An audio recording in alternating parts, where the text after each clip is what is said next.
ko sa inyo ang gamit na makikita sa aming bahay. Gamit ang unang diretsyon. Handa na ba kayo? Halika, tara! Sa silangang bahagi ng aming bahay, makikita ang aming TV at ang kwarto, aming alagang daga. Sa kanluang bahagi ng bahay namin, makikita ang hagdan na napaakyat sa kwarto namin at sofa at stock room.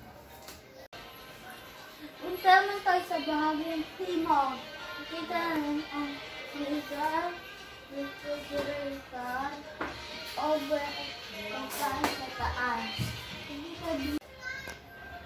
Makikita rin natin ang paliguan at palikuran. Punta naman tayo sa lagang bahagi ng aming bahay. Makikita natin ang washing machine na ginagamit natin sa paglalaba at pintuan para pumasok at lumabas sa aming bahay. At ayun po ang makikita